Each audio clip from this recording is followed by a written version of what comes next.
ಹೊರಟಿದ್ದಾರೆ. ಒಂದು ಇನ್ಸಿಡೆಂಟ್ ನಿಮಗೆ ನಾನು ಸುಮ್ಮನೆ ನಮಗೆ ತಿಳುವಳಿಕೆಗೋಸ್ಕರ ಅವರು, ನಾನು ಮೊನ್ನೆ ಒಂದು ಇನ್ಸಿಡೆಂಟ್ ಹೇಳಿದೆ, ದೀನಾ ಸೆಲ್ಮಿನಾರ ಬರೆದದ್ದು ಪೂರ್ವಜನ್ಮದ ಕಥೆ. ಇದು ಹಾಗಲ್ಲ. ಒಬ್ಬ ಹೆಣ್ಮಗಳು 15 ವರ್ಷದ ತನಕ ಆಕೆಗೆ ಕಣ್ಣು ಚೆನ್ನಾಗಿ ಪ್ರಪಂಚವನ್ನು ನೋಡ್ತಿತ್ತು. ಆದರೆ 15ನೇ ವಯಸ್ಸಿನಲ್ಲೇನೋ ಅವರ ಕಣ್ಣು ಹೋಗಿ ಕುರುಡಿಯಾದ. ನರ್ವಸ್ ಡೆಬಿಲಿಟಿ ಇವತ್ತಿಗೂ ಏನು ಕಾರಣ ಗೊತ್ತಾಗೋಲ್ಲ. ರಕ್ತ ಸಂಚಲನ ನಿಂತು ಹೋಯ್ತು ಅಂದರೆ ನಾನು ಡಾಕ್ಟ್ರ್ ಹತ್ರ ಕರ್ಕೊಂಡು ಹೋದ್ರೆ ಹೇಳ್ತಾರೆ ಏನು ಮಾಡಲಿಕ್ಕೆ ಆಗೋದಿಲ್ಲ, nervous debility, there is no medicine for nervous debility, ಗುಣ ಮಾಡಲಿಕ್ಕೆ ಆಗೋಲ್ಲ ಅಂತ ಹೇಳ್ತಾರೆ. ಸರಿ, ಅದು ಒಂದೇ ಒಂದು ಅವರು ಕೆಲವರು ಡಾಕ್ಟ್ರು ಗುಣ ಮಾಡಲಿಕ್ಕೆ ಆಗೋಲ್ಲ ಅಂತ ಹೇಳ್ತಾರೆ. ಕೆಲವರು ಡಾಕ್ಟ್ರು ನಮಗೆ ಗುಣ ಮಾಡಲಿಕ್ಕೆ ಆಗೋಲ್ಲ, ನೀವು ದೇವರನ್ನು ಪ್ರಾರ್ಥನೆ ಮಾಡಿ ಗುಣ ಆಗ್ಬೋದು. ಸರಿ, ಆಕೆ ಕಣ್ಣು ಹೋಗಿತ್ತು. 65 ವರ್ಷ ತನಕ ಬದುಕಿತ್ತು. ಕಣ್ಣು ಹೋದ್ಮೇಲೂ ಒಂದು 50 ವರ್ಷ ಬದುಕಿತ್ತು. ಏನೋ ಕಾಯಿಲೆ ಬಂತು, ಏನಾಯಿತು, ಆಸ್ಪತ್ರೆ ಹೋಗಿ ಸತ್ತು ಹೋದರೆ ಅದು ಕಾರ್ಡಿಯಾಕ್ ಅರೆಸ್ಟ್. ಅದನ್ನು ಪಂಪಿಂಗ್ ಮಾಡಿ, ಒಂದು ಮೆಷಿನ್ ಪಂಪ್ ಮಾಡಿ ಆ ಕೃತಕ ಶ್ವಾಸ, ಆಕ್ಸಿಜನ್ ಕೊಟ್ಟು ಕೃತಕ ಶ್ವಾಸೋಚ್ಛ್ವಾಸ ಕೊಟ್ಟು ಬದುಕಿಸಲಿಕ್ಕೆ ಪ್ರಯತ್ನ ಮಾಡಿತ್ತು. ಅದಕ್ಕೆ ಏನೋ ಒಂದು ಪಂಪಿಂಗ್ ಮೆಷಿನ್ ತರಲಿಕ್ಕೆ ಅಂತ ನರ್ಸನ್ನು ಕಳಿಸಿದ್ರು ಡಾಕ್ಟ್ರು. ಅವಳ ಹಾಸ್ಪಿಟಲ್ ಯಾವುದೋ ಒಂದು ಕೋಣೆಯಿಂದ ಆ ಮೆಷಿನ್ ತಂದರು. ಆ ಮೆಷಿನ್ನಿಂದ ಇವಳಿಗೇನೋ ಶ್ವಾಸಕೋಶಕ್ಕೆ ಪಂಪಿಂಗ್ ಮಾಡಿದರು. ಇದೆಲ್ಲ ಬರೀತಾನೆ ಅವರು, ಮೆಡಿಕಲ್ ಸಂಬಂಧಪಟ್ಟಂತ ಪಂಪಿಂಗ್ ಮಾಡಿ ಎಲ್ಲ ಆಯಿತು. ಸುಮಾರು ಹೊತ್ತಾದ ಮೇಲೆ ಆಕೆ ಎದ್ದು ಇವರು ಪಂಪಿಂಗ್ ಮಾಡಿದಾಗ ಅವ್ರು ಹೇಳಲಿಲ್ಲ, ಡಾಕ್ಟ್ರು ಇದೇನು ಗಾನು ಕೇಸು, ಇದು ಮೇಲೆ ಬೀಳುವಂಥದ್ದಲ್ಲ ಅಂತ ತೀರ್ಮಾನ ಮಾಡಿ ದಯವಿಟ್ಟು ಎದ್ದು ಕೂತರು. ಎದ್ದು ಕೂತಾಗ ಏನು ರೇಮಂಡ್ ಡಿ ಮೂಡಿ, ಈ ಸೈಕ್ಯಾಟ್ರಿಸ್ಟ್, ಅವನಿಗೆ ಸಬ್ಜೆಕ್ಟ್ ಅದು ಏನಾಯ್ತು, ಹೋಗಿ ಆಕೆಯನ್ನು ಇಂಟರ್ವ್ಯೂ ಮಾಡ್ತಾರೆ. ಏನಾಯಿತು ನಿನಗೆ? ಅವಳು ಹೇಳಿದ್ರು, ನಾನು ದೇಹದಿಂದ ಹೊರಗೆ ಹೋಗಿದ್ದೆ, ನೀವು ಇದೆಲ್ಲ ಪಂಪ್ ಮಾಡಿ ಶ್ವಾಸೋಚ್ಛ್ವಾಸ ಎಲ್ಲ ಬರುವಾಗ ಪ್ರಯತ್ನ ಮಾಡುವಾಗ ನಾನು ಸೀಲಿಂಗ್ನಲ್ಲಿ ಕೂತು ನೋಡ್ತಾ ಇದ್ದೇನೆ ಅಂತ ಹೇಳ್ತಾಳೆ ಅವರು. ಇಟ್ ಇಸ್ ಪ್ರಿಂಟೆಡ್, ಅಮೆರಿಕಾದಲ್ಲಿ ಪಬ್ಲಿಷ್ ಆಗಿರುವಂಥದ್ದು, ಇದೇನು ಅಡುಗುಲಜ್ಜಿ ಕಥೆ ಅಲ್ಲ, ರೆಕಾರ್ಡೆಡ್. ನಾನು ನೋಡ್ತಾ ಇದ್ದೆ ಮೇಲೆ ಆಕಾಶದ ಸೀಲಿಂಗ್ನಲ್ಲಿ ಕೂತ್ಕೊಂಡು. ಎಲ್ಲಿಂದ ಹೇಳ್ತಾಳೆ ಅಂದರೆ, ನರ್ಸು ಯಾವ ರೂಮಿಗೆ ಹೋದ್ರು, ಯಾವ ಕಾಸ್ಟ್ಯೂಮ್, ಯಾವ ಬಣ್ಣ, ಅವಳ ಡ್ರೆಸ್ ಯಾವ ಬಣ್ಣದ್ದಿತ್ತು, ಆ ಮೆಷಿನ್ ಎಂಥದ್ದು, ಅದು ಎಲ್ಲ. ಯಾಕಂದರೆ ಅವಳು ನೋಡಲೇ ಇಲ್ಲ, ಅವಳು ಗುಂಡಿ 15 ವರ್ಷ, ಅವಳು ಕಣ್ಣು ಹೋಗುವಾಗ ಇವೆಲ್ಲ ಇನ್ವೆನ್ಷನ್ ಆಗಿರಲಿಲ್ಲ. ಆ ಮೆಷೀನು, ಆ ಆಸ್ಪತ್ರೆಯ ಒಟ್ಟು ಡಿಸ್ಕ್ರಿಪ್ಷನ್ನು, ಈ ನರ್ಸು, ಅವಳ ವೇಷಭೂಷಣಗಳು, ಅವಳು ತಂದ ಮೆಷೀನು, ಎಲ್ಲದರ ವಿವರ ಕೊಡ್ತಾಳೆ. ಇಷ್ಟ ಆಗುವಾಗ ಹೇಳ್ತಾಳೆ ಅವಳು, ನಾನು ಹೇಳಿದೆ ನೀವು ಏನು ಮಾಡಬೇಡಿ ಪಂಪಿಂಗು, ಯಾಕೆಂದರೆ ನನಗೀಗ ಕಣ್ಣು ಕಾಣುತ್ತೆ, ಅದಕ್ಕೆ ಹೋದರೆ ಕಣ್ಣು ಕಾಣೋದು, ಅದು ಕುರುಡು ದೇಹ, ನನಗೀಗ ಕಣ್ಣು ಕಾಣ್ತಾ ಇದೆ, ನನಗೆ ಆ ದೇಹದ ಒಳಗೆ ಪ್ರವೇಶಿಸೋದು ಬೇಡ ಆಗಿದೆ, ನೀವು ಮಾಡಬೇಡಿ ಅಂತ ಹೇಳಿದೆ. ನಿಮಗೆ ಯಾರು ಕೇಳಲಿಲ್ಲ, ಅವಳು ಮಾತಾಡ್ತೀನಿ ಕೇಳಲಿಲ್ಲ. ಆದರೆ ಏನಾಯಿತು ಮತ್ತೆ ಅಂದರೆ, ಏನಾಯಿತೋ ಗೊತ್ತಿಲ್ಲ. ನಾನು ಈಗ ಇದನ್ನು ಅಬ್ಸರ್ವ್ ಮಾಡ್ಕೊಂಡು ದೂರದಲ್ಲಿ ಮೇಲೆ ಇದ್ದರೆ ಯಾವುದೋ ಒಂದು ನನಗೆ ಗೊತ್ತಿಲ್ಲದ ಒಂದು ಅಜ್ಞಾತ ಶಕ್ತಿ ನನ್ನನ್ನು ಒಳಕ್ಕೆ ತಳ್ಳಿದ್ದು. I was forced to enter into that body. ಯಾರೋ ನನಗೆ ಒಳಗೆ ತಳ್ಳಿದ್ರು, ಯಾವುದು ಗೊತ್ತಿಲ್ಲ ಅಷ್ಟೇ ವಿಷಯ. ಇದು ದೇಹದಿಂದ ಹೊರಕ್ಕೆ ಹೋಗಿ ಆ ಮೃತದೇಹಕ್ಕೆ ಹೋಗಿ ಇವ್ರು ಮಾಡತಕ್ಕ ಸಂಸ್ಕಾರಗಳನ್ನೆಲ್ಲ ನೋಡಿ ಆಮೇಲೆ ದೇಹಕ್ಕೆ ಪ್ರವೇಶ ಮಾಡಿರ್ತಕ್ಕಂಥದ್ದು. ಇಂಥ ತುಂಬ ಇನ್ಸಿಡೆಂಟ್ಗಳು ಅಮೆರಿಕಾದಲ್ಲಿ ನಡೆದದ್ದನ್ನು ರೇಮಂಡ್ ಮೋಡಿ ಉಲ್ಲೇಖ ಮಾಡಿದ್ದಾನೆ. ಅದು ಒಂದು. ಇನ್ನೊಂದು ಘಟನೆ ಶೃಂಗೇರಿಯಲ್ಲಿ ನಡೆದದ್ದು. ಶೃಂಗೇರಿಯಲ್ಲಿ ಕಾಲೇಜ್ ಇದೆಯಲ್ಲ, ಆ ಕಾಲೇಜಿನಲ್ಲಿ ಪ್ರಿನ್ಸಿಪಾಲ್ಗಳು ರಾಮಕೃಷ್ಣ ರಾವ್ ಅಂತ ಒಬ್ಬರು ಪ್ರಿನ್ಸಿಪಾಲ್, ನನಗೆ ತುಂಬ ಪರಿಚಿತ, ಬಹಳ ಒಳ್ಳೆಯ ಮನುಷ್ಯ, ಬಹಳ ಸಜ್ಜನ. ಮತ್ತು ಕಾಲೇಜಿನಲ್ಲಿ ಒಂದು ವಿಶೇಷ ಆಶ್ಚರ್ಯ ಏನು ಅಂದರೆ, ಆ ಪ್ರಿನ್ಸಿಪಾಲ್ನು ಎಲ್ಲ ಮಕ್ಕಳು ಪ್ರೀತಿಸ್ತಿದ್ರು. ಆಶ್ಚರ್ಯ, ಬಹಳ ಪ್ರೀತಿಸ್ತಿದ್ರು. ಆ ಪ್ರಿನ್ಸಿಪಾಲ್ ರೆಸ್ಪೆಕ್ಟ್ ಕೊಡ್ತಿದ್ರು, ಬಹಳ ಆಶ್ಚರ್ಯದ ವಿಷಯ. ಸರಿ, ಅವರು ಒಂದು ದಿವಸ, ಇದು ಅವರೇ ನನ್ನ ಹತ್ರ ಹೇಳಿದ ಕಥೆ. ಒಂದು ದಿವಸ ನನಗವ್ರಿಗೆ ತುಂಬ ಪರಿಚಯ, ಯಾಕಂದರೆ ಅವ್ರು ಮೊದಲು ಹುಡುಕ್ತೇಲಿದ್ರು. ನಾವು ಯಾವಾಗಲೂ ಈ ಶಾಸ್ತ್ರದ ವಿಷಯ ಡಿಸ್ಕಷನ್ ಮಾಡಿಕೊಂಡು ವಾಕಿಂಗ್ ಹೋಗ್ತಿದ್ರು ಸರ್. ಆಮೇಲೆ ಅವರು ಅಲ್ಲಿ ಶೃಂಗೇರಿಯಲ್ಲಿ ಪ್ರಿನ್ಸಿಪಾಲ್ ಆಗಿ ಹೋದರು. ಒಂದು ದಿವಸ ಅವರು ಕಾಲೇಜಿನಿಂದ ಕಾಲೇಜ್ ಸ್ವಲ್ಪ ದೂರದಲ್ಲಿದೆ, ಪೇಟೆಯಿಂದ, ನೀವು ಸಿಗೇರಿ ನೋಡಿದವ್ರಿಗೆ ಗೊತ್ತಿರ್ಬೋದು. ಅದರಿಂದ ಹಿಡ್ಕೊಂಡು ಬಂದು ಅವ್ರ ಮನೆ ಪೇಟೆ ಬಂದು ಸುಮಾರು ದೂರ ನಡ್ಕೊಂಡು ಬರ್ತಾ ಇದ್ದಾಗ ಮನೆಗೆ ಹತ್ತಿರ ಬಂದಿದ್ದಾನೆ. ಅಲ್ಲೇ ರಸ್ತೆಯಲ್ಲಿ ಕುಸಿದು ಬಿದ್ದರು. ಕುಸಿದು ಬಿದ್ದ ಒಳ್ಳೆ ಎಲ್ಲ ಊರಿನವರಿಗೂ ಅವ್ರ ಮೇಲೆ ಒಳ್ಳೆ ರೆಸ್ಪೆಕ್ಟ್, ವಿದ್ಯಾರ್ಥಿಗಳಿಗೂ ಬಹಳ ಗೌರವ. ಎಲ್ಲ ಎತ್ಕೊಂಡು ಹೋಗಿ ಮನೆಯಲ್ಲಿ ಮಲಗಿಸಿದ್ರು. ಕೂಡ ಡಾಕ್ಟ್ರು ಬಂದರು. ಡಾಕ್ಟ್ರು ಬಂದು ನೋಡಿದ್ರು, ಬಲ್ಸಿಲ್ಲ, ಹಾರ್ಟ್ ಬೀಟ್ಸ್ ಇಲ್ಲ, ಮುಂದಿನ ವ್ಯವಸ್ಥೆ ಮಾಡಿರಿ. ಮನೆಯವರೆಲ್ಲ ಕೂಗಿಟ್ಟು ಮಾಡಿದ್ರು. ಎಲ್ಲ ಆಯಿತು, ಮುಂದೆ ವ್ಯವಸ್ಥೆ ಮಾಡಬೇಕಾಗಿ ಎದ್ದು ಕೂತ್ರಿ. ಎದ್ದು ಕೂತು ನಾವು ಅಳ್ತಾ ಇದ್ದವರಿಗೆಲ್ಲ ಮತ್ತೆ ಅವರು ಕಣ್ಣೀರು ಒರೆಸ್ಕೊಂಡು ನಗ್ಲಿಕ್ಕೆ ಶುರು ಮಾಡಿದ್ರು. ಮುಂದೆ ಎಲ್ಲ ಆಯಿತು. ನಾನು ಕೇಳಿದೆ, ಆವಾಗ ಇರಲಿಲ್ಲ ನಾನು. ಅಂದರೆ ನಾನು ಒಮ್ಮೆ ಶೃಂಗೇರಿ ಹೋದಾಗ ಅವ್ರ ಹತ್ರ ಕೇಳಿದೆ, ಏನಾಯಿತು ನಿಮಗೆ, ನಿಮ್ಮ ಎಕ್ಸ್ಪೀರಿಯನ್ಸ್ ಏನು ಈ ಘಟ್ಟದಲ್ಲಿ, ಆ ಸಂದರ್ಭದಲ್ಲಿ ಏನೇನೆಲ್ಲ ಆಯಿತು ನಿಮಗೆ? ಅವ್ರು ಇದೇ ಮಾತು ಹೇಳ್ತೀನಿ. ನಾನು ರಸ್ತೆಯಲ್ಲಿ ಕುಸಿದು ಬಿದ್ದ ಕ್ಷಣದಲ್ಲಿ ನನ್ನ ದೇಹದಿಂದ ನನ್ನ ಆತ್ಮ ಹೊರಟಿದೆ. ಆವಾಗ ನನ್ನ ವಿದ್ಯಾರ್ಥಿಗಳು ಮುಂದವರೆಲ್ಲ ನನ್ನ ಬಾಡಿಯಲ್ಲಿ ಎತ್ಕೊಂಡು ಹೋಗುತ್ತೆ. ನಾನು ಮೇಲಿಂದ ನೋಡ್ತಾ ಇದ್ದೆ. ಎತ್ತಿಕೊಂಡು ಹೋಗಿ ಅಲ್ಲಿ ಕೋಣೆಯಲ್ಲಿ ಮನೆಯಲ್ಲಿ ಮಲಗಿಸಿದ್ರು. ಮಲಗಿಸಿ ಡಾಕ್ಟ್ರು ಬಂದರು. ಡಾಕ್ಟ್ರು ಸತ್ತಿದ್ದೆ. ನಾನು ಹೇಳಿದೆ, ಇಲ್ಲ ನಾನು ಇಲ್ಲ ಇದ್ದೇನೆ, ಸತ್ತಿಲ್ಲ ಅಂತ ಹೇಳಿದೆ. ಅವ್ರಿಗೆ ಯಾರಿಗೂ ಕೇಳಲಿಲ್ಲ. ಇದು ಅವರೇ ಹೇಳಿದೆ ಮಾತು. ನಾನು ಸತ್ತಿಲ್ಲ, ನಾನು ಇಲ್ಲೇ ಇದ್ದೇನೆ ಅಂತ ಹೇಳಿದೆ. ನಾನು ಯಾರಿಗೂ ಕೇಳಲಿಲ್ಲ. ನನ್ನ ಹೆಂಡತಿ ಇವಾಗ ಅಳ್ತಾ ಇದ್ರು, ಮಕ್ಕಳು ಇರಲಿಲ್ಲ. ನನ್ನ ಹೆಂಡತಿ ಅಳ್ತಾ ಇದ್ರು. ನಾನು ಅಳ್ಬೇಡ, ನಾನು ಇಲ್ಲೇ ಇದ್ದೀನಿ ಅಂತ ಹೇಳಿದೆ. ಅವ್ರಿಗೆ ಕೇಳಲಿಲ್ಲ, ಅಳ್ಸದೇ ಇದ್ರು. ಕಡೆಗೆ ಮತ್ತೆ ಏನಾಯಿತು ಅದು ಅದೇ ಮಾತಾಡ್ತಾರೆ. ಏನಾಯಿತು ಅಂತ ನನಗೆ ಗೊತ್ತಿಲ್ಲ. ಯಾರೋ ನನ್ನನ್ನು ಒಳಕ್ಕೆ, ದೇಹದ ಒಳಕ್ಕೆ ತಳ್ಳಿದ್ರು. ದೇಹದ ಒಳಗೆ ಪ್ರವೇಶ ಮಾಡದೆ ಎದ್ದು.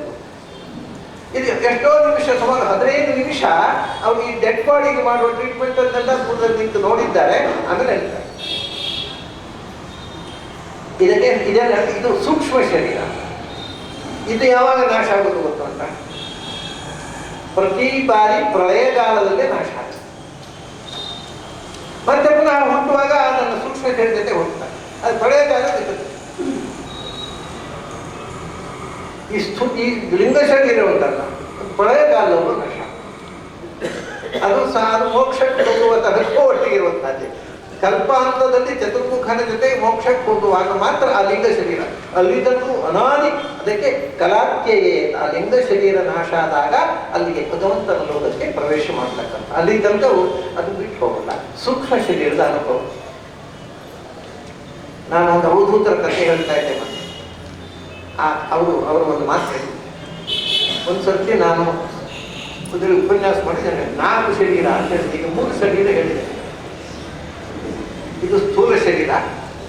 ಅದರ ಒಳಗೆ ಪ್ರಳಯಕಾಲದಿಂದ ಪ್ರಳಯಕಾಲಕ್ಕೆ ಬದಲಾಗುವ ಲಿಂಗ ಶರೀರ. ಅದರೊಳಗೆ ಜೀವ ಮುಕ್ತಿ ಹೋಗುವ ತನಕವೂ ಇರುವಂತಹ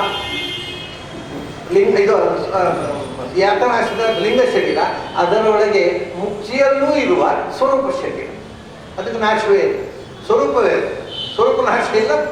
ಈ 4 ಶರೀರ, ಪ್ರತಿಯೊಬ್ಬ ವ್ಯಕ್ತಿಗೆ ಈಗ 4 ಶರೀರ ಇದೆ. ಒಂದು ಸ್ವರೂಪ, ಅದರ ಹೊರಗೆ ಲಿಂಗ ಶರೀರ. ಸ್ವರೂಪ ಶರೀರದ ಹೊರಗೆ ಲಿಂಗ ಶರೀರ, ಒಂಥರ ಬನಿಯನಿದ್ದ. ಅದರ ಹೊರಗೆ ಅನಿರುದ್ಧ ಶರೀರ, ಅಂಗಿ ಇದ್ದ. ಅದರ ಹೊರಗೆ ಸ್ಥೂಲ ಶರೀರ, ಕೋಟಿ ಇದ್ದ. ಇಷ್ಟೆಲ್ಲ ಅಂಗಿ ಇದೆ. ಇವರು ಅಂಗಿ ತೆಗೆದು ಮಡಿ ಮಾಡೋದು. ಪ್ರಾರಂಭದ ಅಂಗಿ ತೆಗೆದು ಮಡಿ ಆಯಿತು, ಹಾರಾಡ್ತಾರೆ. ಯಾವ ಅಂಗಿ ಹೋಗಿದೆ ಇವರು? ಇದನ್ನು ಕಳಿಸ್ಕೊಳ್ಳಿಕ್ಕೆ ಪ್ರಯತ್ನ ಮಾಡಬೇಕು, ಸಾಧನೆ ಮಾಡಬೇಕು. ಸರಿ ಆಯಿತು. ಇದನ್ನ ಅವಧೂತರ ಕಥೆ ನಾನು ಯಾಕೆ ಹೇಳಿದೆ ಅಂದರೆ, ಒಂದು ಕಡೆ ನಾನು ಇದನ್ನು ಎಕ್ಸ್ಪ್ಲೇನ್ ಮಾಡ್ತಾ ಇದ್ದೀನಿ. ಆ ಅವಧೂತರು ಕೂತ್ಕೊಂಡಿದ್ರು ಉಪನ್ಯಾಸ ಆಗುವಾಗ. ಬಹಳ ವಿಚಿತ್ರ ಇದು. ಕಣ್ಮುಚ್ಚಿ ಹೀಗೆ ಕೂತ್ಕೊಳ್ಳೋರು. ಯಾವ ಸುಮ್ಮನೆ ಒಂದು ಕಣ್ಮುಚ್ಚಿ ಕೂತ್ಕೊಳ್ಳೋರು. ನಾನು ಇಷ್ಟು ಹೇಳಿದಾಗ ಅವ್ರ ಪಕ್ಕದಲ್ಲಿ ಕೂತವರು ತೊಡೆ ತಟ್ಟಿದ್ರು. ತೊಡೆ ಏನಪ್ಪ ಇವನೇನು ತೊಡೆ ತಟ್ತಾ ಇದ್ದಾರೆ. ತಿರುಗಿ ನೋಡಿದ್ರು. ಅವ್ರು ಏನು ಹೇಳಿದ್ರು ಅಂತ. ಅವರು ಹೇಳೋದು ಹೌದು, ನಾವು ನೋಡಿದ್ದೇವೆ ಒಳಗೆ 4 ದೇಹ ಇರುವುದಲ್ಲ. ಅವ್ರು ಹೇಳಿದ್ರು ಕರೆಕ್ಟ್. ನೀವು ಕಂಗಾರೆ ಪಕ್ಕದಲ್ಲಿ ಕೂತದ್ರು. ಹಾಗೆ ಅವರು ಅದು ನಾವು ಒಳಗಿನಿಂದ 4 ದೇಹವನ್ನು ನೋಡಿದ್ದೇವೆ, ಅವರು ಸರಿಯಾಗಿ ಮಾತನಾಡ್ತಾ ಇದ್ದಾರೆ ಅಂತ ಹೇಳಿದರು. ಇದೆಲ್ಲ ಅಂದರೆ ಬೇರೆ ಬೇರೆ ಸಂದರ್ಭಗಳ ಅನುಭೂತಿಗಳೆಲ್ಲ ನೀವು ಹಂಚಿಕೊಳ್ತಾ ಇದ್ದೇವೆ. ಆ ಕಲಾತ್ಯೆಯೇ ಲಿಂಗ ಶರೀರದಿಂದಲೂ ಕಳಿಸಿಕೊಂಡ ಮೇಲೆ ಮತ್ತೆ ಅವರಿಗೆ ಸಂಸಾರದಲ್ಲಿ ಬರ್ಲಿಕ್ಕಿಲ್ಲ. ಅದಿರೋ ತನಕ ಯಾವ ಶರೀರ ಹೋದ್ರು ಮತ್ತೆ ಬರ್ತಾರೆ ಇರ್ತಾರೆ. ಆ ಲಿಂಗ ಶರೀರ ಹೊರಟೋಯ್ತು ಅಂತಂದ್ರೆ ಆಮೇಲೆ ಮೋಕ್ಷ. ಅದಕ್ಕೆ ಯಥಾರ್ಹತಃ ವಿಬುಧೈ ಯಥಾರ್ಥಂ ವಿಬುಧೈ ಕಲಾತ್ಯೆಯೇ. ಆ ಲಿಂಗ ಶರೀರ ನಾಶ ಆದ ಮೇಲೆ ಅವರವರ ಜೀವಸ್ವರೂಪಕ್ಕೆ ಅರ್ಹತೆಗೆ ತಕ್ಕಂತೆ ಅಲ್ಲಿ ಜ್ಞಾನಾನಂದ ಸ್ವರೂಪರಾಗಿ ಅನಂತ ಕಾಲದವರೆಗೆ ಅಲ್ಲಿರ್ತಾರೆ. ಇದು ಒಂದು ದೊಡ್ಡ ಫಿಲಾಸಫಿ. ಏನಾದರೆ ಅತ್ಯಂತ ಅಪೂರ್ವವಾಗಿರತಕ್ಕಂಥ ಅಧ್ಯಾತ್ಮದ ಅಂದರೆ ಜೀವದ ಬಿಡುಗಡೆಯ ಒಂದು ದಾರಿಯ ಚಿತ್ರಣವನ್ನು ಸ್ವತಃ ಶಿವ ಇವರಿಗೆ ಈ ಪ್ರಚೇತಸ್ಸು ಆಯಿತು. ಇದನ್ನು ಕೇಳಿ ಆದ್ಮೇಲೆ ಅವರು ಹೇಳ್ತಾನೆ, ಅಥ ಭಾಗವತ ಹರಿಯಂ ಪ್ರಿಯಾಸ್ಥ ಭಗವಾನ್ ಯಥ ಅಥ ಆದ್ದರಿಂದ. ಅಥ ಅಂದರೆ ಅತಃ ಅಂತ ಏನು ಅರ್ಥವೋ ಅದೇ ಅರ್ಥ. ಅಥ ಅಂದರೆ ಅನಂತರ ಅಂತ ಒಂದು ಅರ್ಥ ಇದೆ, ಅದೊಂದು ಅರ್ಥ. ಇನ್ನೊಂದು ಅರ್ಥ ಅಥ ಅಂದರೆ ಆದ್ದರಿಂದ, ದ್ಯಾರ್ಫೋರ್, ಹೀಗೆ ಇರೋದರಿಂದ ಭಗವಂತನ ಅನಾದಿ ಭಕ್ತರು.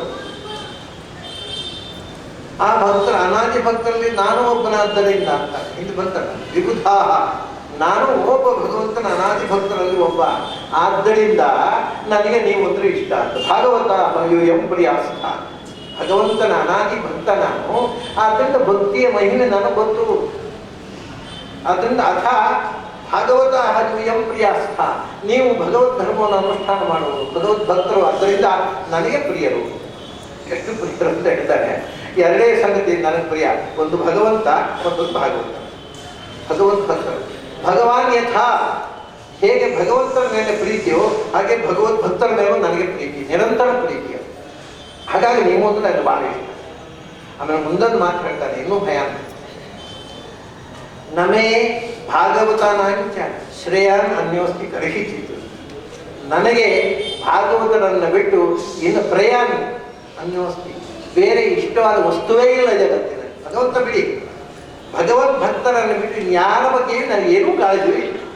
ನಮೇ ಭಾಗವತಾನಾಂಚ, ಭಗವದ್ ಭಕ್ತರನ್ನ ಬಿಟ್ಟು ಅನ್ಯ ಪ್ರಯಾಣ ನ ಕರ್ಹಿಚಿತು, ಇಲ್ಲೇ ಇಲ್ಲ ನನಗೆ. ಅದನ್ನ ನೀವು ಇನ್ನೊಂದು ರೀತಿಯಿಂದ ಈ ಪದ್ಯ ಬಹಳ ಚಮತ್ಕಾರವಾಗಿ, ಹಾಗೆ ಭಾಗವತ ನಾನು ಮೇ ಸಕಾಶಾತ್ ಅನ್ಯ, ಭಗವದ್ ಭಕ್ತರಿಗೂ ಕೂಡ ನನ್ನನ್ನು ಬಿಟ್ಟು ಇನ್ಯಾವುದು ವಸ್ತು ಗ್ರಹಿಸ್ತೀನಿ. ಯಾಕೆಂದರೆ ನಾನು ಪರಮ ವೈಷ್ಣವ, ನಾನೊಂದು ಅರ್ಥ ಭಾಗವತ ಹೇಳ್ತಾರೆ, ವೈಷ್ಣವ ನಮಗೆ ಶಂಭು ಅಂತ.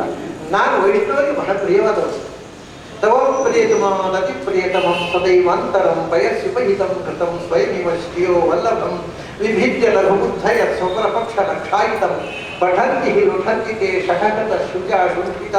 ನಾರಾಯಣ ಪಂಡಿತಾಚಾರ್ಯ ಶಿವನನ್ನು ಕುರಿತು ಮಾತಾಡ್ತಾ, ನೀವಿಷ್ಟು ಅನ್ಯೋನ್ಯವಾಗಿದ್ದೀರಪ್ಪ, ವಿಷ್ಣು ಮತ್ತು ಶಿವ, ಆದರೆ ನಿಮ್ಮ ಹೆಸರು ಹೇಳ್ಕೊಂಡು ಜಗಾಡ್ತಾರಲ್ಲ ಈ ಶೈವರು. ಏನು ಮಾಡ್ತಾರೆ ನಾವು ಶೈವರು, ನಾವು ವೈಷ್ಣವರು, ನಿಮ್ಮ ಭಕ್ತರು ಹೊಡೆದಾಡಿಕೊಳ್ತಾರೆ, ಇವ್ರಿಗೆ ಏನಾದ್ರು ತಲೆಗೆಲೆ ಇದೆಯಾ ಅಂತ ನಾರಾಯಣ ಪಂಡಿತರು ಒಂದು ಕ್ರಾಸೋಕ್ತಿ ಹೇಳ್ತಾರೆ. ಹಾಗೆ ಅತ್ಯಂತ ಅತ್ಯಂತ ಆತ್ಮೀಯವಾದ ಪ್ರಿಯ ತತ್ವಗಳು ಅಂದರೆ ನನಗೆ ಬಹಳ ಇಷ್ಟ ಭಗವಂತ. ಇನ್ನೊಂದು ಎರಡನೇದು, ಭಗವದ್ ಭಕ್ತರಿಗೆ ನಾನು ಇಷ್ಟ, ನನಗೆ ಭಗವದ್ ಭಕ್ತರು ಇಷ್ಟ, ನನಗೂ ಭಗವತ್ ಭಕ್ತರು ಇಬ್ಬರಿಗೂ ಭಗವಂತ ಇಷ್ಟ. ಇಷ್ಟು ಅರ್ಥ ಶ್ಲೋಕಕ್ಕೆ ಬರುತ್ತೆ. ಭಗವಂತ ಇಬ್ಬರಿಗೂ ಇಷ್ಟ, ಭಗವಂತನ ಬಿಟ್ಟು ಇನ್ಯಾವುದೂ ಪ್ರಯಾಣ ಗರ್ಹಿತ ನಮಗೆ ಪ್ರಿಯವಾದ ಏನೊಂದು ಸಂಗತಿ. ಆದ್ದರಿಂದ ಇಷ್ಟೆಲ್ಲ ಪೀಠಿಗೆ ಇರುವಂತ, ಆದ್ದರಿಂದ ನಿಮಗೆ ನಾನು ರುದ್ರಗೀತೆಯನ್ನು ಹೇಳಿ, ರುದ್ರಗೀತೆಯಿಂದ ರುದ್ರ ಹೇಳಿದೆ ವಿಷ್ಣು ಸ್ತುತಿ. ಇದು ಭಾಗವಂತದ ಒಂದು ಅಪೂರ್ವ ಘಟ್ಟ.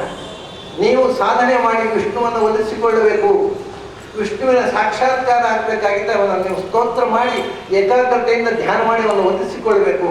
ಆ ಧ್ಯಾನದ ಪ್ರೋಸೆಸ್ಸನ್ನು, ಅಂದರೆ ಧ್ಯಾನದ ಏನು ಮಂತ್ರ ಹೇಳಬೇಕು, ಹೇಗೆ ಧ್ಯಾನ ಮಾಡಬೇಕು, ಆ ವಿಧಾನವನ್ನು ನಿಮಗೆ ನಾನು ಹೇಳಿಕೊಡ್ತೇನೆ. ಸ್ವತಃ ಶಿವೋಮ ಅದನ್ನು, ಅದರ ಪ್ರಾರಂಭ, ಆ ರುದ್ರಗೀತ ಪ್ರಾರಂಭ, ಜಿತಂ ವಹ ಆತ್ಮವಿದ್ಧುರ್ಯ ಸ್ವಸ್ಥಯೇ ಸ್ವಸ್ತಿರಸ್ತು ವಹ ಭವತಾಂ ರಾಧಸೇ ರಾಜ್ಯಂ ಸರ್ವಸ್ಮ ಆತ್ಮನೇ ನಮಃ. ಅವನು ಹೇಳ್ತಾನೆ ಮೊದಲು, ಜಿತಂವಹ ಆತ್ಮವಿದ್ಧುರ್ಯ. ಆತ್ಮವಿದ್ಧುರ್ಯ ಅಂದರೆ ಆತ್ಮಜ್ಞಾನಿಗಳಲ್ಲಿ ಅಗ್ರಗಣ್ಯರು. ನೀವೇನು ಸಾಮಾನ್ಯರಲ್ಲ, ಏನೋ ಭಗವಂತನ ಬಗ್ಗೆ ತಿಳ್ಕೊಳ್ಳಿಕ್ಕೆ ಹೊರಟವರಲ್ಲ, ಭಗವಂತನ ಬಗ್ಗೆ ಸಾಕಷ್ಟು ತಿಳುವಳಿಕೆ ಇದ್ದವರು. ಆತ್ಮವಿದ್ಧುರ್ಯ, ಭಗವಂತನನ್ನು ತಿಳಿದವರಲ್ಲಿ ಮುಂದಾಳುಗಳು, ಮೊದಲನೇ ಸಾಲಿನಲ್ಲಿರುವವರು. ಆದ್ರಿಂದ ಜಿತಂಪ ನೀವು ಗೆದ್ರಿ, ನಿಮ್ಮ ಕೆಲಸ ಆಯಿತು. ಜಿತಂಪ ನೀವು ಗೆದ್ದು ಬಿಟ್ರಿ, ನಿಮ್ಮ ಕೆಲಸ ಆಯಿತು. ನೀವು ಸೋಲೋ ಪ್ರಶ್ನೆ ಇಲ್ಲ, ಯಾಕೆಂದ್ರೆ ನೀವು ಭಗವಂತನನ್ನು ಚೆನ್ನಾಗಿ ಅರ್ಥ ಮಾಡಿಕೊಳ್ಳಿ. ಸ್ವಸ್ಥಯೇ ಸ್ವಸ್ತಿರಸ್ತುವ. ಸ್ವಸ್ತಿ ಅಂದರೆ ಪೂರ್ಣಾನಂದ ಸ್ವರೂಪನಾದ ಭಗವಂತ, ನಿತ್ಯಾನಂದ ಸ್ವರೂಪನಾದ ಭಗವಂತ. ವಹ ಸ್ವಸ್ಥಯೇ ಅಸ್ತು. ಭಗವಂತ ಪೂರ್ಣಾನಂದ ಸ್ವರೂಪನಾದ ನಿತ್ಯಾನಂದ ಸ್ವರೂಪನಾದ ಭಗವಂತ ನಿಮಗೆ ನಿರಂತರ ಆನಂದವನ್ನು ಕೊಡಲಿ. ಸ್ವಸ್ತಿ ಅಂದರೆ ನಿರಂತರವಾದ ಆನಂದ. ಆನಂದ ಸ್ವರೂಪನಾದ ಭಗವಂತ ನಿಮಗೆ ನಿರಂತರವಾದ ಆನಂದವನ್ನು ಕೊಡಲಿ. ಸ್ವಸ್ಥಯೇ ಸ್ವಸ್ತಿರಸ್ತುವ. ಆಮೇಲೆ ಮುಂದೆ ನೀವು ಸಾಧನೆ ಮಾಡಬೇಕಾಗಿರತಕ್ಕ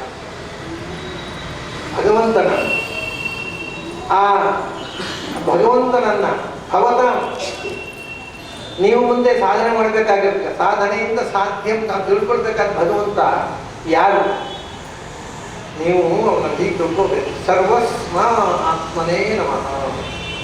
ಯಾರನ್ನ ನೀವು ಸಾಧನೆಯಿಂದ ಹೊಲಿಸ್ಕೊಳ್ಬೇಕು ಅವನು ಸರ್ವಾತ್ಮ. ಅಂದ್ರೆ ಆತ್ಮ ಅಂದ್ರೆ ಅಂತರ್ಯಾಮಿ. ಏಷತೆ ಆತ್ಮ ಅಂತರ್ಯಾಮಿ ಅಮೃತಃ. ಎಲ್ಲರ ಅಂತರ್ಯಾಮಿ. ಆದ್ದರಿಂದ ಅವನಿಗೆ ಎಲ್ಲರ ಹೆಸರು ಅವನ ಹೆಸರು. ಸರ್ವಸ್ಮೈ ಅಂದರೆ ಎಲ್ಲರ ಒಳಗೂ ಅಂತ ಒಂದರ್ಥ, ಎಲ್ಲ ಶಬ್ದಗಳಿಂದ ವಾಚ್ಯವಾದ. ಅದರಿಂದ ಭವತಾಂ ರಾಧಸೆ ರಾಧ್ಯಂ. ರಾಧಸೆ ಅಂದರೆ ಸಿದ್ಧಿಗೋಸ್ಕರ ನೀವು ಸಾಧಿಸಬೇಕಾಗಿರ್ತಕ್ಕಂಥ ಭಗವಂತತ್ವ ಉಂಟಲ್ಲ, ಅದು ಸರ್ವಸ್ಮೈ ಆತ್ಮನೇ ನಮಃ. ಎಲ್ಲರ ಒಳಗೂ ಇರುವ. ಆದ್ದರಿಂದ ಈ ಸರ್ವಶಬ್ದ ವಾಚ್ಯವಾದ ಸರ್ವ ಅಂತ ಅನ್ನೋದು ಅದರ ಹೆಸರು. ಸರ್ವ ಅಂದರೆ ಸರ್ವಾಂತರ್ಯಾಮಿ ಅಂತ ಅರ್ಥ. ಪರಿಪೂರ್ಣವಾದದ್ದು ಒಂದು ಯಾವುದು ಪೂರ್ಣವಾದದ್ದು ವಿಶ್ವಂ ಸರ್ವಂ ಸಮಸ್ತಂಚ ಪೂರ್ಣಮಿಕ್ಯ ವಿದ್ಯೆಯತೆ ಅಂತ. ಸರ್ವಸ್ಮೈ ಅಂದರೆ ಎಲ್ಲ ದೃಷ್ಟಿಯಿಂದಲೂ, ಕಾಲದಿಂದ, ದೇಶದಿಂದ, ಗುಣದಿಂದ, ಸಾಮರ್ಥ್ಯದಿಂದ ಯಾವುದು ಪೂರ್ಣವೋ ಅದು ಸರ್ವ. ಆದ್ದರಿಂದಲೇ ಅದು ಸರ್ವ ಅನ್ನುವ ಶಬ್ದದಿಂದ ವಾಚ್ಯ. ಅಷ್ಟೇ ಅಲ್ಲ, ಎಲ್ಲರ ಅಂತರ್ಯಾಮಿ. ಆದ್ದರಿಂದ ಸರ್ವ ಶಬ್ದ ವಾಚ್ಯ. ಆ ಶಬ್ದ ಯಾರ ಒಳಗೆ ಅವನಿದ್ದಾನೋ ಅವನ ಹೆಸರು. ನಾವು ಏನು ವಸ್ತುವಿಗೆ ಹೆಸರು ಹೇಳ್ತೇವೆ ಆ ಎಲ್ಲ ಹೆಸರು ಅದರ ಒಳಗಿರ್ತಕ್ಕ ಭಗವಂತನದ್ದು. ಯಾಕೆಂದ್ರೆ ಇದು ಭಾಷಾಶಾಸ್ತ್ರದ ಪ್ರಕಾರ ಹೀಗಾಗಿದೆ. ಇವತ್ತು ನಾವು ಭಾಷಾಶಾಸ್ತ್ರವನ್ನು ಮರೆತು ಬಿಟ್ಟಿದ್ದೇವೆ. ಭಾಷಾಶಾಸ್ತ್ರದ ಒಂದು ಆ ರಹಸ್ಯವನ್ನು ತೋರಿಸಿಕೊಟ್ಟವರು ಆಚಾರ್ಯ. ನೋಡಿ, ನಾನು ಅನೇಕ ಬಾರಿ ಹೇಳಿದ್ದೇನೆ, ಆದರೂ ಈ ಪ್ರಸಂಗ ಬಂತು ಮತ್ತೊಮ್ಮೆ ಹೇಳ್ತೇನೆ. ಕೇಳಿದವರಿಗೆ ಮತ್ತೊಮ್ಮೆ ನೆನಪಿಸಿಕೊಳ್ಳಲಿಕ್ಕಾಯ್ತು, ಕೇಳದೇ ಇದ್ದವರಿಗೆ ಮೊದಲ ಬಾರಿ ಕೇಳಲಿಕ್ಕಾಯ್ತು. ತೆಂಗಿನಕಾಯಿಯನ್ನು ಮನದಿಂದ ಕೊಯ್ದು ತರ್ತಾರೆ. ಮಗು ಕೇಳುತ್ತೆ ಮನೆ, ಏನಿದು? ತೆಂಗಿನಕಾಯಿ. ತೆಂಗಿನಕಾಯಿ ಅಂತ ಹೇಳಿ ತೋರಿಸೋದು ಯಾವುದನ್ನ? ಸಿಪ್ಪೆ, ಅದರ ಹೊರಗಿನ ಸ್ಕಿನ್ನು. ಆ ಸಿಪ್ಪೆಯನ್ನು ತೋರಿಸ್ತಾರೆ. ಮಗು ಏನು ತಿಳ್ಕೊಳ್ಳುತ್ತೆ? ಸಿಪ್ಪೆ ತೆಂಗಿನಕಾಯಿ ತಿಳ್ಕೊಳ್ತೆ. ಅಂದ್ರೆ ತೆಂಗಿನಕಾಯಿ ಶಬ್ದದ ಅರ್ಥ ಏನು ಅಂದ್ರೆ ಸಿಪ್ಪೆ. ಆಮೇಲೆ ಮನೆಗೆ ಹೋದ್ಮೇಲೆ ಅದನ್ನ ಸಿಪ್ಪೆ ತೆಗೆದು ಬಿಸಾಡ್ತಾರೆ. ತೆಂಗಿನಕಾಯಿಯನ್ನು ಒಳಗೆ ಅಡುಗೆ ಕೋಣೆ ಕೊಂಡು ಹೋಗ್ತಾರೆ. ಮಗು ಕೇಳುತ್ತೆ, ಅದೆಂಥದ್ದು? ಇದೆಂಥದ್ದು? ಮತ್ತೆ ಇದು ತೆಂಗಿನಕಾಯಿ. ಮತ್ತೆ ನೀವು ಬಿಸಾಡಿದ್ರೆ ತೆಂಗಿನಕಾಯಿ, ಅದು ತೆಂಗಿನಕಾಯಿಯ ಸಿಪ್ಪೆ. ಓಹೋ, ತೆಂಗಿನಕಾಯಿ ಅಂತ ಹೆಸರು ಹೇಳಿದ್ದು ನಿಜವಾಗಿ ತೆಂಗಿನಕಾಯಿ ಅಲ್ಲ, ಅದರ ಒಳಗೆ ಇರುವುದಕ್ಕೆ ಹೇಳಬೇಕು. ಅದು ತೋರೋದಿಲ್ಲ, ಅದು ಬೇರೆ ಸಿಪ್ಪೆಗೆ ಹೇಳಿದ್ದು ನಾವು. ಅದನ್ನು ತೆಗೆದು ಬಿಸಾಡಿದ್ರು. ಆಮೇಲೆ ಈಗ ಆಮೇಲೆ ಮಗು ತಿಳಿಯಿತು, ಹಾಗಾದ್ರೆ ತೆಂಗಿನಕಾಯಿ ಅಂದರೆ ಗೆರಟೆ ಅಂತ ಆಯ್ತು. ಯಾಕಂದ್ರೆ ಸಿಪ್ಪೆ ಹೋಯ್ತು. ಆಮೇಲೆ ಅದನ್ನು ದೇವಸ್ಥಾನ ಕೊಂಡೋದು, ದೇವರ ಎದುರು ಒಡೆದು ಸಮರ್ಪಣೆ. ಆಮೇಲೆ ಹೆರಮಣಿಯಲ್ಲಿ ಅದನ್ನು ಪೂರ್ಣ ತೆಗೆದರು, ಗೆರಟೆ ಬಿಸಾಡಿದ್ರು. ಮೊದಲೇ ಆಶ್ಚರ್ಯ, ತೆಂಗಿನಕಾಯಿ ಆಗ ತೆಂಗಿನಕಾಯಿ ಹೇಳಿದ್ದನ್ನು ಬಿಸಾಡಿದ್ರು. ಈ ತೆಂಗಿನಕಾಯಿ ಈಗ ಯಾಕೆ ಬಿಸಾಡಿದ್ದು? ಅದು ತೆಂಗಿನಕಾಯಿ ಅಂತ ಮಗು, ತೆಂಗಿನಕಾಯಿಯ ಗೆರಟೆ ಮತ್ತು ತೆಂಗಿನಕಾಯಿ. ಇದು the innermost essence is the meaning of the word, not the outer form. ಹಾಗೆ ಆಚಾರ್ಯ ಹೇಳಿ ಪ್ರತಿಯೊಂದು ಶಬ್ದಕ್ಕಾಗಿ ಹೊರಗೆ ಕಾಣುವ ಆಕಾರ ಆ ಶಬ್ದದ ಅರ್ಥ ಅಲ್ಲ, ಅದರ ಒಳಗಿರ್ತಕ್ಕಂಥ ಸತ್ವ ಆ ಶಬ್ದದ ಅರ್ಥ. ನೀವು ಯಾವ ಶಬ್ದ ಬೇಕಾಗ್ತದೆ, ಇದು ಭಾಷಾಶಾಸ್ತ್ರ. ಅಂದ್ರೆ ಆಚಾರ್ಯ ಹೇಳಿ ಎಲ್ಲದರ ಒಳಗಿರುವ ಸತ್ವ ಭಗವಂತ ಅಲ್ವ. ಹಾಗಾದ್ರೆ ಶಬ್ದ ಭಗವಂತನ ಹೆಸರಾಗಬೇಕಲ್ವ, ನಿಮ್ಮ ಹೆಸರಾಗ್ತದೆ. ಇದು ಬಹಳ ವೆರಿ ಸಿಂಪಲ್, ಸರಳವಾದಂಥ ಸಂಗತಿ ಭಾಷಾಶಾಸ್ತ್ರದ್ದು. ಯಾರಿಗೂ ಹೊಳೆಯದೇ ಇದ್ದದ್ದು ಬಹಳ ಆಶ್ಚರ್ಯ. ಹೋಗ್ಲಿ, ಆಚಾರ್ಯ ಹೇಳಿದ ಮೇಲೂ ಹೊಳೆಯದೇ ಇದ್ದದ್ದು ಇನ್ನೂ ಆಶ್ಚರ್ಯ. ಬಹಳ ಜನರಿಗೆ ಹಿಂದೋದು ಅದೆಂಥದ್ದು ಎಲ್ಲ ದೇವರ ಹೆಸರಾಗಬೇಕಾಗಿ ಅಂತ ಹೇಳಿ ಮಾತಾಡುವುದು. ಯಾಕಂದರೆ ಒಂದು ಭಾಷಾಶಾಸ್ತ್ರದ ಸರಳ ಸಂಗತಿ ಕೂಡ ತಡೆ ಹೋಗುವುದಿಲ್ಲ ಅಂದರೆ ನಮ್ಮ ಪೂರ್ವಾಗ್ರಹ ಎಷ್ಟು ಗಾಢವಾಗಿರಬೇಕು. ಆಯಿತು. ಹಾಗಾಗಿ ಸರ್ವಸ್ವ ಹೇಳ್ತಾನೆ, ಯಾವ ಶಬ್ದದಿಂದ ನೀನು ಕರೆದರೂ ಅದು ದೇವರ ಹೆಸರು ಅನ್ನೋದು ಮೊದಲು ತಿಳ್ಕೋ. ಯಾಕೆಂದರೆ every word of every language ಯಾವುದು ಅದು ಇದು ಅಂತಲ್ಲ, ಯಾವ ಭಾಷೆ ಯಾವ ಶಬ್ದ ಆದರೂ is N epithet of god, ಅದು ದೇವರ ಗುಣವಾಕ್ಯ. ನಮಗೆ ಹೆಸರು ಉಂಟಲ್ವಾ, ನಮಗೆ ಹೆಸರು ಅಂತ ಮೀನಿಂಗ್ ಇಲ್ಲ. ಸುಮ್ಮನೆ ಕರೀಲಿಕ್ಕೆ ಒಂದು ಹೆಸರು, ಏನೋ ಒಂದು ರಾಮ ಕೃಷ್ಣ ಇಂದ ಏನೇನೋ ಒಂದು ಹೆಸರು, ಕ್ಷೀರಸಾಗರ ಭಟ್ಟಾಚಾರ್ಯ ಅಂತ ಹೆಸರಿಡ್ತಾರೆ. ಮನೆಯಲ್ಲಿ ಒಂದು ಸ್ವಲ್ಪ ಹಾಲು ಇರೋದು, ಸರ್ವಜ್ಞ ಅಂತ ಹೆಸರಿಡ್ತಾರೆ. ಹೋದ್ರೆ ಅಕ್ಷರವತಿ ಬರುತ್ತೆ, ಅದು ಕರೀಲಿಕ್ಕೆ ಒಂದು ಹೆಸರು. ಭಗವಂತ ಹಾಗಲ್ಲ, ಎಲ್ಲ ಶಬ್ದವು ಭಗವಂತನಲ್ಲಿ is N epithet of god, ಅದು ಭಗವಂತನ ಗುಣವನ್ನೇ ಹೇಳೋದು. ಯಾವತ್ತೂ ಕೂಡ ನಮ್ಮ ಹಾಗೆ ಸುಮ್ಮನೆ, ಯಾಕಂದ್ರೆ ಸುಮ್ಮನೆ ಕರೀಲಿಕ್ಕೆ ಹೆಸರು ಕರೆದ್ರೆ ಬರೋವಲ್ಲ, ಅವನು ಕರೀಲಿಕ್ಕೆ ಹೆಸರು ಬಿಡ, ಕರೀಲಿಕ್ಕೆ ಸಿಗೋದು ಇಲ್ಲ, ಬರುವುದಿಲ್ಲ. ಹಾಗಾದ್ರೆ ಪ್ರತಿಯೊಂದು ಶಬ್ದವು ಭಗವಂತನ ಗುಣಾನುಸಂಧಾನಕ್ಕೋಸ್ಕರ ಇರುವುದು. ಆದ್ದರಿಂದಲೇ ಭಗವಂತನಿಗೆ ಸಾವಿರಾರು ಹೆಸರು ಇದ್ರೆ ಸಹಸ್ರನಾಮ ಕರೀಲಿಕ್ಕೆ ಒಂದೇ ಹೆಸರು, ಸಾವಿರ ಹೆಸರಿದ್ರೆ ಯಾವ ಹೆಸರು ಕರೆದ್ರು ಅವನು ಹೋಗೋದು. ಇನ್ನು ಯಾರ ಹೆಸರು ಕರೆದ್ರೆ ನಂದೇ ಹೌದು ಅದು ಅವನಿಗೆ ಒಂದು ಡೆಫಿನೆಟಿವ್ ನೇಮ್ ಇರಬೇಕು. ಅಂದರೆ ಕರೀಲಿಕ್ಕಾದರೆ ಸಾವಿರಾರು ಹೆಸರು, ಯಾಕಂದರೆ ಸಾವಿರಾರು ಗುಣಗಳನ್ನು ಅನುಸಂಧಾನ ಮಾಡಬೇಕು. ಹಾಗಾಗಿ ಯಾನಿ ಗೌಣಾನಿ ನಾಮಾನಿ, ಭಗವಂತನ ಗುಣಗಳ ಅನುಸಂಧಾನಕ್ಕೆ ಯಾವ ಶಬ್ದ ಆದರೂ ದೇವರ ಹೆಸರೇ. ಹೌದಾ? ಅದು ಹೇಗಾಗುವುದು? ಎಲ್ಲ ಶಬ್ದವು ದೇವರ ಗುಣಗಳನ್ನು ಹೇಳಬೇಕಲ್ವ? ದೋಷ ಇಲ್ಲಲ್ವ ನಿಮ್ಮ ದೇವರಲ್ಲಿ? ಹಾಗಾದ್ರೆ ದೋಷವಾಚಕ ಶಬ್ದ ದೇವರ ಹೆಸರಾಗುತ್ತೆ. ಹಾಗೆ ದುಃಖಿ ಎಂತ ಶಬ್ದ ಉಂಟು. ದುಃಖಿ ಅಂದರೆ ದುಃಖವುಳ್ಳವರು ಬರ್ತದೆ, ಅದು ದೇವರ ಹೆಸರ? ಹೌದು. ಭಾಷಾಶಾಸ್ತ್ರ ಗೊತ್ತಿದ್ರೆ ದೇವರ ಹೆಸರು. ಏನು ದುಃಖಿ ಏನು ಭಾಷಾಶಾಸ್ತ್ರ ನೋಡಿ. ದುಃಖಿ ಅಂದರೆ ಏನು? ಈಗ ನಾವು ಹೇಳ್ತೇವೆ ಅವರು ಧನಿ, ಧನಿ ಅಂದರೆ ದುಡ್ಡು ಉಳ್ಳವ, ದುಃಖಿ ದುಃಖ ಉಳ್ಳವನಲ್ವ? ತಮಾಷೆ ಗೊತ್ತುಂಟ, ಒಬ್ಬ ಶ್ರೀಮಂತ ಇರ್ತಾನೆ, ಅವನು ದುಡ್ಡೆಲ್ಲ ಡ್ರೈವರ್ ಕಿಸೆಯಲ್ಲಿರೋ, ಅವನ ಕಿಸೆಯಲ್ಲಿ ಇರೋದು. ಯಾರು ಧನಿ? ಡ್ರೈವರ ಅವನ. ಧನಿ ಅಂದರೆ ಹಿ ಹೂ ಹ್ಯಾಸ್ ಮನಿ, ಆದರೆ ಡ್ರೈವರ್ ಇಸ್ ಧನಿ, not own. But he who owns money ಆದರೆ ಡ್ರೈವರ್ ಅಲ್ಲ, ಯಜಮಾನ. ಹಾಗಾಗಿ ಧನಿ ಅಂದರೆ ಧನದ ಒಡೆಯ ಹೊರತು ಧನದ ಉಳ್ಳವನು ಅಂತ ಅರ್ಥ ಅಲ್ಲ. ಹಾಗಾಗಿ ನಾವು ಭಾಷಾಶಾಸ್ತ್ರದ ಪ್ರಕಾರ ದುಃಖಿ ಇದ್ರು ಹಾಗೆ ದುಃಖದ ಒಡೆಯ, ದುಃಖ ಉಳ್ಳವನಲ್ಲ. ನಾವು ದುಃಖ ಉಳ್ಳವರು, ದುಃಖದ ಒಡೆಯರಾದ ದುಃಖವನ್ನೆಲ್ಲ ಮಾಡ್ತಿರ್ತೇವೆ. ಅದನ್ನು ನಾವು ದುಃಖಿಗಳಲ್ಲ, ಭಗವಂತನೇ ದುಃಖಿ, ಆ ಶಬ್ದ ನಿಜವಾದ ಅರ್ಥದ. ಹೀಗೆ ಭಾಷಾಶಾಸ್ತ್ರದ ವಿಶ್ಲೇಷಣೆ ಮಾಡ್ತಾ ಹೋದರೆ ಎಲ್ಲ ಶಬ್ದಗಳು ಗುಣವಾಚಕ ಆಗ್ತವೆ, ದೋಷವನ್ನು ಹೇಳುವಂಥ. ಇದೆಲ್ಲ ಅಂದರೆ ಫಿಲಾಸಫಿ ಎಂದರೆ ಅದು ಸೈಕಾಲಜಿ, ಅದು ಭಾಷಾಶಾಸ್ತ್ರ, ಎಲ್ಲವೂ ಹೌದದು. ಸರ್ವಶಾಸ್ತ್ರಗಳ ಸಾರ ಫಿಲಾಸಫಿ. ಅದರಿಂದ ಅವನು ಹೇಳ್ತಾನೆ, ಸರ್ವಸ್ಮೈ, ನೀನು ದೇವರನ್ನ ಯಾವ ಹೆಸರಿನಿಂದ ಬೇಕಾದ್ರೆ ಕರೀ, ಆದರೆ ಅದು ದೇವರ ಹೆಸರೊಂದು ಎಚ್ಚರ ಇರಬೇಕು. ಯಾರನ್ನೋ ಕರೀತಾ ಇದ್ದೇನೆ ತಿಳ್ಕೋಬಾರ್ದು. ಪ್ರತಿಯೊಂದು ಹೆಸರು ಭಗವಂತನ ಹೆಸರು ನಿನಗೆ ಎಚ್ಚರ ಬಂದಾಗ ಈ ಸ್ತೋತ್ರ ಸಾರ್ಥಕವಾಗುತ್ತೆ. ಸರ್ವಸ್ಮೈ ಆತ್ಮನೇ ನಮಃ ಹಾಗೆ ಹೇಳಿ. ಆಮೇಲೆ ತಮಾಷೆ ಏನು ಅಂತಂದರೆ, ಮೊದಲು ಭಗವಂತನ ಪಂಚರೂಪಗಳನ್ನು ಪರಿಚಯಿಸ್ತಾರೆ. ನಾನು ಸ್ವಲ್ಪ ಮುಂದೆ ಹೋಗ್ತೇನೆ, ಯಾಕೆಂದರೆ ಪ್ರತಿಯೊಂದು ಶ್ಲೋಕವನ್ನು ಹೇಳ್ತಾ ಹೋಗಲ್ಲ. ಭಗವಂತನ ಪಂಚರೂಪಗಳನ್ನು ನಾರಾಯಣ, ವಾಸುದೇವ, ಸಂಕರ್ಷಣ, ಪ್ರದ್ಯುಮ್ನ, ಅನಿರುದ್ಧ, ಈ ಪಂಚರೂಪನಾದ ಭಗವಂತನನ್ನ ಉಪಾಸನೆ ಮಾಡುವುದು. ಯಾವ ಶಬ್ದದಿಂದ ಬೇಕಾದರೂ ಉಪಾಸನೆ ಮಾಡುವುದು. ಪಂಚರೂಪವನ್ನ ಮತ್ತೆ ಅದಕ್ಕೆ ಇನ್ನೊಂದು ಇಂಟರ್ಪ್ರಿಟೇಷನ್ ಕೊಡ್ತಾರೆ. ಏನು ಅಂದರೆ ಪಾಂತೆ ಪಾಂತಂ ಸರ್ವಂ. ಭಗವಂತ 5 ರೂಪಗಳಿಂದ 5 ತುಂಬಿದ. 5 ರೂಪ ಯಾಕೆ ದೊಡ್ಡ ಅಂದರೆ ಇರೋದೇ 5 ಇಲ್ಲಿ. ಇದಕ್ಕೆ ಹೆಸರೇನು ಹೇಳಿ? ಪ್ರಪಂಚ ಅಂತ. ಪ್ರಪಂಚ ಅಂದರೆ 5ಗಳ ಗುಂಪು ಅಂತ, ಬರೀ 5ಗಳ ಸಮಷ್ಟಿ ಗೊತ್ತಿದೆ. ಆದ್ದರಿಂದ ಆ 5ಗಳ ಸಮಷ್ಟಿಯಲ್ಲಿ ತುಂಬಲಿಕ್ಕೆ ಭಗವಂತ 5 ರೂಪ ದೊಡ್ಡ. ಯಾವುದಾಯ್ತು ನೋಡಿ, ಈ ಪ್ರಪಂಚ ಅಂದರೆ ಪಂಚಭೂತಗಳು, ಮಣ್ಣು, ನೀರು, ಬೆಂಕಿ, ಗಾಳಿ, ಆಗ್ತದೆ. ಪಂಚಧರ್ಮಾಂತರಗಳು, ಶಬ್ದ, ಸ್ಪರ್ಶ, ರೂಪ, ರಸ, ಗಂಧ. ಪಂಚ ಜ್ಞಾನೇಂದ್ರಿಯಗಳು, ಪಂಚ ಕರ್ಮೇಂದ್ರಿಯಗಳು, ಪಂಚ ಪ್ರಾಣಗಳು, ಪಂಚ ಉಪಪ್ರಾಣ, ಎಲ್ಲ ಪಂಚ. ಈ ಪಂಚಗಳ ಸಮಷ್ಟಿಗೆ ಪ್ರಪಂಚ. ಅದನ್ನು ತುಂಬಲಿಕ್ಕಾಗಿ ಭಗವಂತ ಪಂಚರೂಪ. ಅದಕ್ಕೆ ಒಂದು ಎಕ್ಸಾಂಪಲ್. ಈಗ ನಾವು ಮೊದಲು ಪಂಚಭೂತಗಳನ್ನು ತಗೊಳ್ತೀವಿ. ಮಣ್ಣು ನೀರು ಬೆಂಕಿ ಗಾಳಿ ಆಕಾಶ ಇದರಲ್ಲಿ ಭಗವಂತ ಪಂಚರೂಪದಿಂದ ತುಂಬಿದ್ದಾನೆ. ಅದನ್ನ ಹೇಳಲಿಕ್ಕೋಸ್ಕರ ಮುಂದೆ ಒಂದು 2-3 ಶ್ಲೋಕ ಬರುತ್ತೆ. ಪಂಚಭೂತಗಳ ತುಂಬಿ ನಮ ಊರ್ಜೆ ಇಷೇ ತ್ರಯ್ಯಾ ಪತಯೇ ಯಜ್ಞ ವೇದಸೆ. ಭಗವಂತ ಇದು ಅಗ್ನಿಯಲ್ಲಿ ಇರ್ತಕ್ಕ ಭಗವಂತನ ಉಪಾಸನೆ. ಮೊದಲು ಅಗ್ನಿ ಅಂತ ಬರ್ತಾರೆ, ಯಾಕೆಂದರೆ ಬಹಳ ಮುಖ್ಯ ಅಲ್ವಾ, ನಮಗೆ ನೀಡಬೇಕು ಬದುಕಲಿಕ್ಕೆ ಎಲ್ಲ. ಒಳಗೆ ಟೆಂಪರೇಚರ್ ಇದ್ದರೆ ಮೊದಲು ಅಗ್ನಿ ಒಳಗೆ ಅಗ್ನಿ ನಾರಾಯಣ ಇದ್ದರೆ ಆಮೇಲೆ ಬಾಯಾರಿಕೆ ಆದಾಗ ನೀರು, ಹಸಿವಾದಾಗ ಅನ್ನ ಎಲ್ಲ. ಅದನ್ನು ನೀರು ಅನ್ನ ಮುಂದೆ ಹೇಳ್ತಾರೆ, ಮೊದಲು ಅಗ್ನಿ ಅಂತ ಹೇಳ್ತಾರೆ.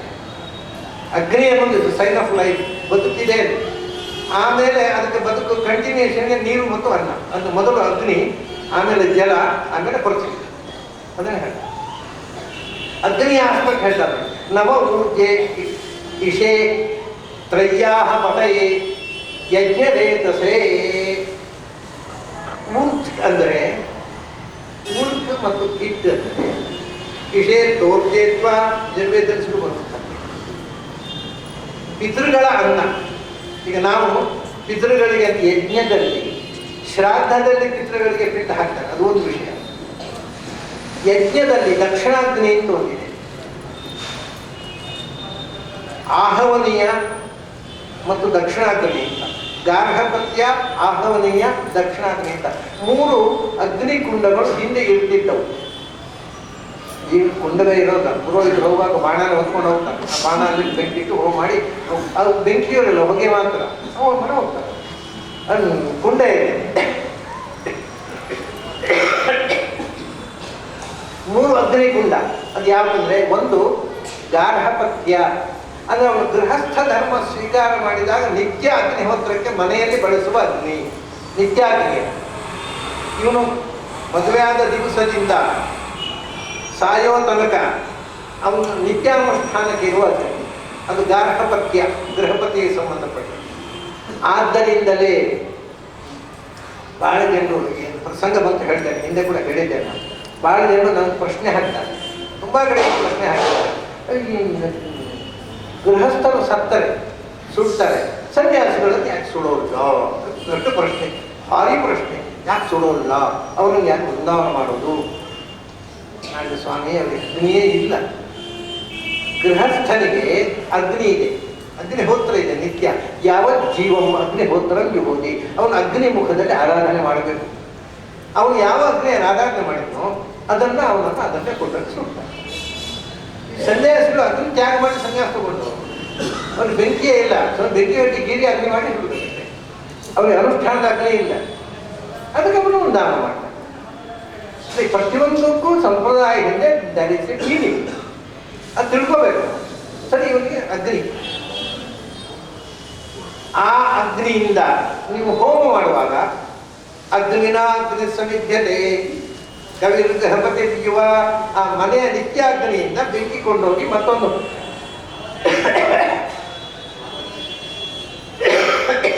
ಕುಂಡದಲ್ಲಿ ಹಾಕ್ತಾರೆ. ಅದು ಆಹವನೀಯ. ಹೋಮ ಮಾಡತಕ್ಕಂಥ ವಿಶೇಷ ಹೋಮಕ್ಕೋಸ್ಕರ ಸಿದ್ಧಪಡಿಸಿದ ಕುಂಡ. ಆ ವಿಶೇಷ ಹೋಮದ ಜೊತೆಗೆ ಈಗ ಯಾವುದೇ ಒಂದು ಕರ್ಮ ಮಾಡಿದರೆ ಅದರ ಜೊತೆಗೆ ಪಿತೃಗಳಿಗೂ ಒಂದು ಹೋಮ ಇದೆ. ಈಗ ಉಪನಯನ ಮಾಡೋದಿದ್ರೆ ಮೊದಲು ಏನಂತ ನಾಲ್ಗಿ, ಮದುವೆ ಮಾಡೋದು ಮುಂಚೆ ನಾಲ್ಗಿ ಏನು ಅಂತ ಶ್ರಾದ್ದ, ಪಿತೃಗಳಿಗೆ ಶ್ರಾದ್ದ, ಆಮೇಲೆ ಉಪನಯನ. ಮದುವೆಗೆ ನಾಲ್ಗಿ ಶ್ರಾದ್ದ ಅಂತ ಪಿತೃಗಳಿಗೆ ಕೊಡಬೇಕಾದನ್ನು ಸಲ್ಲಿಸಿ ಅಲ್ಲಿಂದ ಕರ್ಮಗಳನ್ನು ಮಾಡ್ತಾರೆ. ಹಾಗೆ ಯಜ್ಞದಲ್ಲಿ ಕೂಡ ಪಿತೃಗಳಿಗೆ ಸಲ್ಲಿಸುವುದು, ಅದಕ್ಕೆ ದಕ್ಷಿಣಾಗ್ನಿ ಅಥವಾ ಅನ್ವಾಹಾರ್ಯ ಪಚನ ಅಂತ ಹೇಳ್ತಾರೆ. ಹೀಗೆ 3 ಕುಂಡಗಳು ಪಿತೃಗಳಿಗೆ ಅರ್ಪಿಸುವಂತಹ ಆಹುತಿ ಉಂಟಲ್ವಾ, ಅದು ಊರ್ಕ. ದೇವತೆಗಳಿಗೆ ಅರ್ಪಿಸುವ ಹವಿಸ್ಸು ಉಂಟಲ್ವಾ, ಅದು ಇಟ್ ಅಥವಾ ಇಶಾ ಇಡ ಅಂತ ಕರೀತಾರೆ. ಅಂದರೆ ನೀನೇ ಪಿತೃಗಳಿಗೆ ಅರ್ಪಿಸುವ ಹವಿಸ್ಸು ನೀನೇ, ದೇವತೆಗಳಿಗೆ ಅರ್ಪಿಸುವ ಹವಿಸ್ಸು ನೀನೇ. ಇದು ನೋಡಿ, ಅವನು ಮೊದಲು ಹೇಳಿದ್ದು ಎಲ್ಲ ಶಬ್ದವು ದೇವರ ಹೆಸರು. ಅಲ್ಲಿ ಹೇಳೋದು ಪಿತೃಗಳು ಅರ್ಪಿಸುವ ಹವಿಸ್ಸು ನೀನೇ. ಅಂದರೆ ಆ ಹವಿಸ್ಸು ನಿಜವಾಗಿ ನಿನಗೇ ಅರ್ಪಿತ. ಅದನ್ನು ಒಳಗಿದ್ದು ಸ್ವೀಕಾರ ಮಾಡುವವನು ನೀನೇ. ನೀನೇ ಪಿತೃಗಳಿಗೂ ಮುಟ್ಟಿಸಬೇಕು. ಎಲ್ಲವೂ ಅಂತತಃ ಸರ್ವದೇವ ನಮಸ್ಕಾರ ಕೇಶವಂ ಪಟ್ಟಿ, ಅದು ನಿನಗೆ ಅರ್ಪಿತ ಅಂತ ಹಾಗೆ ಹಾಗೆ ದೇವತೆಗಳು ಅರ್ಪಿಸಿದಂಥ ಆಹುತಿ ಏನಿದೆ ಅದು ಕೂಡ ನಿನಗೆ ಅರ್ಪಿತ. ಅಂದರೆ ಅದು ವಿಷಯ ಏನಂದರೆ ಅದು ಅರ್ಪಿಸುವುದಲ್ಲಿ ಅಗ್ನಿಯಲ್ಲಿ, ಅದೇ ಅಗ್ನಿಗೆ ಅರ್ಪಿತ. ಆದರೆ ಅಗ್ನಿಯಲ್ಲಿ ಅಗ್ನಿನಾರಾಯಣ, ಅಗ್ನಿಯಲ್ಲಿರ್ತಕ್ಕಂಥ ನಾರಾಯಣ. ಅಗ್ನಿ ಶಬ್ದಕ್ಕೆ ನಾರಾಯಣ ಅಂತ ಒಂದು ಅರ್ಥ. ಮತ್ತೊಂದು ಕಡೆ ಹೇಳ್ತಾರೆ ಅಗ್ನಿ ಅಂದರೆ ಪಂಚರೂಪಿಯಾದ ನಾರಾಯಣನ ಸಮಷ್ಟಿ ಹೆಸರು ಅಗ್ನಿ. ನಿನಗೆ ಅರ್ಪಿತ ವಿಷಯ ಊರ್ಜೆ. ಮತ್ತು ನೀನು ಏನು ತ್ರಯ್ಯಾಹ ಪದಯೇ, ಎಲ್ಲ ವೇದಗಳ ರಕ್ಷಣೆ ಮಾಡಬೇಕು ನೀನು. ಅದು ಭಗವಂತ ಸಮಸ್ತ ವೇದ ಪ್ರತಿಪಾದ್ಯ. ಆದರೆ ವೇದದ ರಕ್ಷಣೆ ಅಗ್ನಿಹೋತ್ರದ ಮೂಲಕ.